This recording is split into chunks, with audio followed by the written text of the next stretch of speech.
Supplementary list প্রকাশ হওয়ার পরে যাদের নাম বাদ যাচ্ছে মানে ডিলিট হচ্ছে ভোটার লিস্ট থেকে, তো তাদের এই 15 দিনের মধ্যে অ্যাপিল করতে হবে ট্রাইব্যুনালের জন্য। তো অ্যাপিলটি আপনারা দুইভাবে করতে পারেন, একটি হচ্ছে অনলাইন, আরেকটি হচ্ছে অফলাইন। যদি আপনারা অফলাইন করেন তাহলে আপনাদের ডিএম অফিস, এইচডিএম অফিস এবং এইচডিও অফিসে গিয়ে অ্যাপিলটি জমা করতে হবে। আর যদি আপনারা অনলাইন করেন তাহলে বাড়িতে বসে ভোটার সার্ভিস পোর্টাল থেকে আপনারা অ্যাপিলটি জমা করতে পারেন অনলাইনে। তো এই ভিডিওতে দেখাবো কীভাবে আপনারা বাড়িতে বসে অনলাইনে অ্যাপিলটি করবেন ট্রাইব্যুনালের জন্য। ভিডিওটি প্রথম থেকে শেষ পর্যন্ত দেখুন, এই ভিডিওটি অবশ্যই আপনাদের কাজে লাগবে। তো অনলাইনে অ্যাপিল করার জন্য আপনাদের ভোটার সার্ভিস পোর্টালটি খুলে নিতে হবে। এই জন্য গুগলে গিয়ে সার্চ করতে হবে voters.eci.gov.in লিখে সার্চ করলে ভোটার সার্ভিস পোর্টালে পেজটি চলে আসবে। ক্লিক করার পরে দেখুন ভোটার সার্ভিস পোর্টালের পেজটি চলে এসেছে। তো এখানে আপনাদের প্রথমে লগ ইন হয়ে নিতে হবে। লগ ইন হওয়ার জন্য ওই যে দেখুন উপরে লেখা আছে লগ ইন, জাস্ট এরপর ক্লিক করবেন। ক্লিক করার পরে তো এই যে দেখুন লেখা আছে রেজিস্টার মোবাইল নম্বর, তো এখানে আপনাদের মোবাইল নম্বরটি দিবেন এবং নিচের যে ক্যাপচারটি আছে সেটি দেবেন। দেওয়ার পর রিকোয়েস্ট ওটিপি করবেন। যদি আপনারা ফার্স্ট টাইম হয়ে থাকেন আর রেজিস্ট্রেশন না থাকে তো সেক্ষেত্রে সাইন আপ আছে, এর উপর ক্লিক করে রেজিস্ট্রেশন করে নেবেন।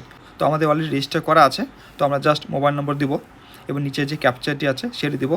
দেওয়ার পর রিকোয়েস্ট ওটিপি করব। রিকোয়েস্ট ওটিপি করলে আপনি যে মোবাইল নম্বরটি দিলেন তো সেটিতে ওটিপি চলে আসবে, সেই ওটিপি নম্বর দিয়ে নেবেন। দেওয়ার পরে ভেরিফাই অ্যান্ড লগ ইন এর উপর ক্লিক করতে হবে। ক্লিক করার পরে আপনারা ভোটার সার্ভিস পোর্টালে দুটি অপশন পাবেন অ্যাপিল করার জন্য। একটি লেখা আছে সাবমিট অ্যাপিল, আরেকটি লেখা আছে সাবমিট অ্যাপিল ফর ইন্ডিভিজুয়াল। ব্যাকরে লেখা আছে আন্ডার অ্যাডজুডিকেশন। তো বলি যাদের নাম আন্ডার অ্যাডজুডিকেশন ছিল এবং সাপ্লিমেন্টারি লিস্ট প্রকাশ হওয়ার পরে নামটি ডিলিট হয়েছে, তো তাদের সাবমিট অ্যাপিল ফর ইন্ডিভিজুয়াল, ব্যাকরে লেখা আছে আন্ডার অ্যাডজুডিকেশন, এর উপর ক্লিক করতে হবে আপনাদের অ্যাপিলটি করার জন্য। ঠিক আছে, তো এর উপর ক্লিক করবেন। এরপর দেখুন লেখা আছে ইন্টার ইপিক নম্বর, তো এখানে আপনাদের ভোটার কার্ড নম্বরটি দিবেন। দেওয়ার পরে সার্চ উপর ক্লিক করবেন। সার্চ উপর ক্লিক করার পরে দেখুন এখানে আপনাদের ইপিক নম্বর অনুযায়ী আপনার নাম শো করবে এখানটায়। এবার অ্যাপিলিয়েন্ট ডিটেলস, এখানে আপনাদের মোবাইল নম্বর ভেরিফাই হবে।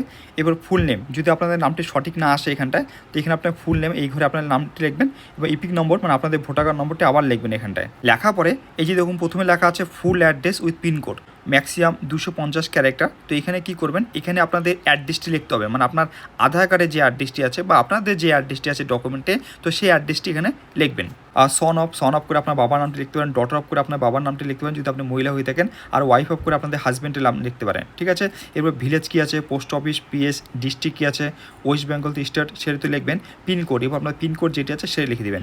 এইভাবে আপনাদের ফুল অ্যাড্রেসে ঘরে এই জিনিসটি লিখতে পারেন। ঠিক আছে, এরপর দেখুন লেখা আছে বি fact of the appeal maximum 1000 character. তো এই ঘরটি খুব ইম্পর্টেন্ট। তো এখানে আপনাদের যে বিষয়টি লিখতে হবে আমি একটি ফর্মেট বানিয়েছি, তো আপনারা দেখুন যদি আপনাদের পছন্দ হয় তো আপনারা এটিকে ইউজ করতে পারেন। এই যে ফর্মেটটি, এই যে দেখুন লেখা আছে উপরে লিখলাম dear sir or madam, I am a voter of assembly constituency, মানে আপনার অ্যাসেম্বলি কনস্টিটিউশন নাম লিখবেন এবং পার্ট কী ছিল সেই অ্যাসেম্বলি কনস্টিটিউশন লিখবেন। Base on the draft electoral roll publish on 16/12/2025 my serial number was, এবং 16/12/2025 যে ডাব ভোটার লিস্ট পাবলিশ হয়েছিল তো সেখানে আপনার যে সিরিয়াল নম্বরটি ছিল সেটি দেবেন। অ্যান্ড ইপিক নম্বর মানে আপনার ভোটার কার্ড নম্বরটি আছে সেটি উল্লেখ করবেন। In the final voter list which publish on 28/2/2026 my name was mark করা হলো অ্যাজ আ আন্ডার অ্যাডজুডিকেশন, মানে ফাইনাল ভোটার লিস্ট যখন 28/2/2026 পাবলিশ করা হয়েছিল সেখানে আমার নামটি আন্ডার অ্যাডজুডিকেশন করা হয়েছিল। But after the adjudication supplementary list, এবং আপনাদের যত নম্বর লিস্ট থেকে মানে সাপ্লিমেন্টারি লিস্ট থেকে নামটি কাটা পড়ে হয়েছে তো সেই লিস্টটি উল্লেখ করবেন। দেখুন তো আমি এখানে উল্লেখ করলাম 1 নম্বর সাপ্লিমেন্টারি লিস্ট প্রকাশ হয়েছিল সেটা থেকে আমার নামটি কাটা গেছে, তো এটি লিখলাম যে but after adjudication supplementary list on publish on 23/3/2026 I could see, মানে আমি দেখতে পেলাম my name in adjudication deleted list 1। Supplementary list যখন প্রকাশ হয়েছিল সেখানে আমি আমার নামটা পেলাম হচ্ছে অ্যাডজুডিকেশন ডিলেটেড লিস্ট 1-এর মধ্যে, মানে আপনাদের যেই লিস্ট থেকে ডিলেট হয়েছে সেটি উল্লেখ করে দেবে। এবং my name was deleted from the voter list without any valid reason, তো আমার নামটি ডিলিট করা হলো ভোটার লিস্ট থেকে উইদাউট এনি ভ্যালিড রিজন, মানে কোনো রকম কারণ ছাড়াই। তারপরে যে জিনিসটি লিখবো অলদো, যদিও মাই ফাদার/মাদার নেম ওয়াজ প্রেজেন্ট ছিল ইন দ্য লাস্ট এসআর 2002, যদিও আমার বাবা অথবা মার নাম ছিল লাস্ট এসআর 2002-এ।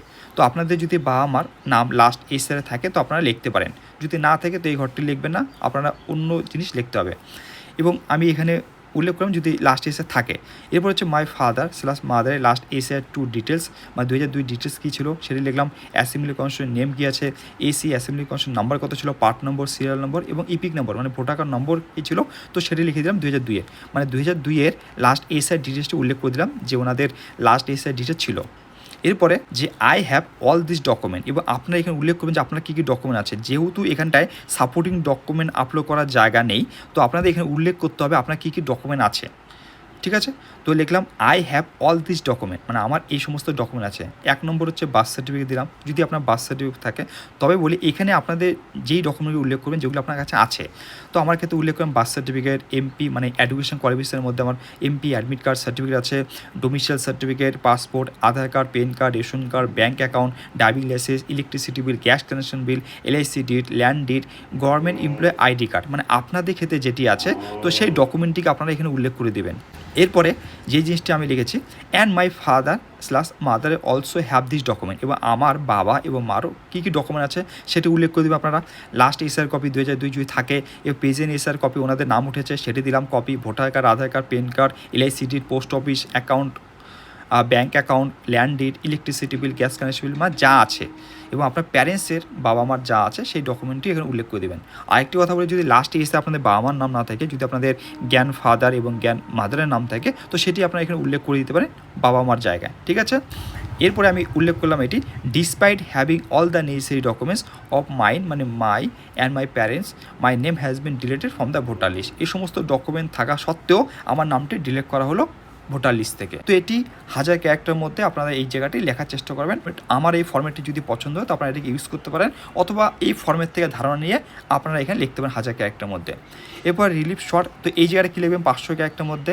এই জায়গায় আপনাদের লিখতে হবে যে আপনি এই অ্যাপিলের মাধ্যমে কী চান। I kindly request to the honorable authority or honorable judge to review my case and re-verify my document।